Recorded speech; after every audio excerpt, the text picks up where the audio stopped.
अब ये डेफिनेशन प्रकाश के बारे में है। देखो प्रकाश के बारे में, प्रकाश क्या है।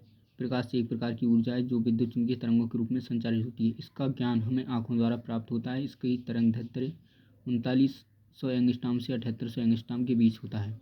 प्रकाश का विद्युत चुंबकीय तरंग सिद्धांत प्रकाश के केवल कुछ गुणों की व्याख्या कर पाता है, जैसे प्रकाश का परावर्तन, प्रकाश का अपवर्तन, प्रकाश का सीधी रेखा में गमन, प्रकाश का विवर्तन, प्रकाश का व्यतिकरण एवं प्रकाश का ध्रुवण। विद्युत चुंबकीय तरंग अनुप्रस्थ होती हैं, अतः प्रकाश भी अनुप्रस्थ तरंग है। प्रकाश के कुछ गुण ऐसे हैं जिनकी व्याख्या तरंग सिद्धांत नहीं कर पाते, जैसे प्रकाश, विद्युत प्रभाव तथा क्रॉम्पटन सिद्धांत। प्रकाश, विद्युत प्रभाव एवं क्रॉम्पटन सिद्धांत की व्याख्या आइंस्टीन द्वारा प्रतिपादित प्रकाश के फोटॉन सिद्धांत पर की जाती है। वास्तव में यह दोनों प्रभाव प्रकाश की कण प्रकृति को प्रकट करते हैं। प्रकाश का फोटॉन सिद्धांत, इसके अनुसार प्रकाश ऊर्जा के छोटे छोटे बंडलों या पैकेटों के रूप में चलता है, जिन्हें फोटॉन कहते हैं। आज प्रकाश को कुछ घटनाओं में तरंग और कुछ में कण माना जाता है। इसी को प्रकाश की दोहरी प्रकृति कहते हैं। प्रकाश के वेग की गणना सबसे पहले रोमन ने की थी। वायु व निर्वात में प्रकाश की चाल सबसे अधिक 3×10⁸ मीटर पर सेकंड होती है। प्रकाश की चाल माध्यम के अपवर्तनांक म्यू पर निर्भर करता है। जिस माध्यम का अपवर्तनांक जितना अधिक होता है उसमें प्रकाश की चाल उतनी ही कम होती है। म्यू बराबर c/μ, यानी u बराबर c/μ, जहाँ u माध्यम में प्रकाश की चाल और c निर्वात में प्रकाश की चाल। प्रकाश को सूर्य से पृथ्वी तक आने में औसतन 8 मिनट 16.6 सेकंड का समय लगता है। चंद्रमा से परावर्तित प्रकाश को पृथ्वी तक आने में 1.2 सेकंड का समय लगता है। प्रकाश के प्रति व्यवहार के आधार पर वस्तुओं को निम्न भागों में बांटा जा सकता है। प्रदीप्त वस्तुएं, वे वस्तुएं जो स्वयं के प्रकाश से प्रकाशित होती हैं, जैसे सूर्य, विद्युत बल्ब आदि। अप्रदीप्त वस्तुएं, वे वस्तुएं जिनका अपना स्वयं का प्रकाश नहीं होता लेकिन उन पर प्रकाश डालने पर भी दिखाई देने लगती है, जैसे मेज, कुर्सी आदि।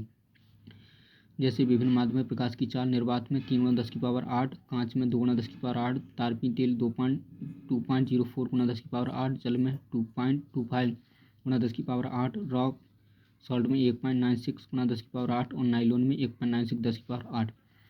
पारदर्शक वस्तुएं, ट्रांसपेरेंट बॉडीज, वे वस्तुएं जिनमें से होकर प्रकाश की किरणें निकल जाती हैं, कांच, जल आदि। अपारदर्शक वस्तुएं, ट्रांसल्यूसेंट बॉडीज, कुछ वस्तुएं ऐसी होती हैं जिन पर प्रकाश की किरणें पड़ने से उनका कुछ भाग तो अवशोषित होता है तथा कुछ भाग बाहर निकल जाता है। ऐसी वस्तुओं को अपारदर्शक वस्तुएं कहते हैं, जैसे तेल लगा हुआ कागज। अपारदर्शक वस्तुएं, ओपेक्यू बॉडीज, अपारदर्शक वस्तुएं वे वस्तुएं हैं जिनमें से होकर प्रकाश की किरणें बाहर नहीं निकल पाती, जैसे धातु। ठीक है। इसी तरह से हम देखें प्रकाश का विवर्तन, डिफ्रैक्शन ऑफ लाइट। प्रकाश को अवरोध के किनारों पर थोड़ा मोड़कर उसकी छाया में प्रवेश करने की घटना को विवर्तन कहते हैं। प्रकाश को अवरोध के किनारों पर थोड़ा मोड़कर उसकी छाया में प्रवेश करने की घटना को विवर्तन कहते हैं। प्रकाश का विकिरण, जब प्रकाश किसी ऐसे माध्यम से गुजरता है जिसमें धूल तथा अन्य पदार्थों के अत्यंत सूक्ष्म कण होते हैं तो इनके द्वारा प्रकाश सभी दिशाओं में प्रसारित हो जाता है, मतलब फैल जाता है। इस घटना को प्रकाश का विकिरण कहा जाता है। बैंगनी रंग के प्रकाश का विकिरण सबसे अधिक तथा लाल रंग के प्रकाश का विकिरण सबसे कम होता है। आकाश का रंग नीला प्रकाश के विकिरण के कारण होता है। प्रकाश का परावर्तन, प्रकाश की चिकनी पृष्ठ से टकराकर वापस लौटने की घटना को प्रकाश का परावर्तन कहते हैं। परावर्तन के दो नियम हैं। नंबर 1 आपतित किरण, आपतन बिंदु प्रबलम व परावर्तित किरण तीनों एक ही तल में होते हैं। नंबर 2 परावर्तन कोण के बराबर होता है। समतल दर्पण से परावर्तन, समतल दर्पण किसी वस्तु का प्रतिबिंब दर्पण के पीछे उतनी ही दूरी पर बनाता है जितनी दूरी पर वस्तु दर्पण के सामने रखी होती है। यह प्रतिबिंब काल्पनिक वस्तु के बराबर तथा पार्श्व उल्टा लैटरल इन्वर्स होता है। यदि कोई व्यक्ति ऊपरी चाल से दर्पण की ओर चलता है तो उसे दर्पण में अपना प्रतिबिंब टूबी चाल से अपनी ओर आता प्रतीत होगा। यदि आपतित किरण को नियत रखते हुए दर्पण को θ डिग्री कोण से घुमा दिया जाए तो परावर्तित किरण 2θ डिग्री से घूम जाएगी। समतल दर्पण वस्तु का पूर्ण प्रतिबिंब देखने के लिए दर्पण की लंबाई वस्तु की लंबाई से कम आधी होनी चाहिए।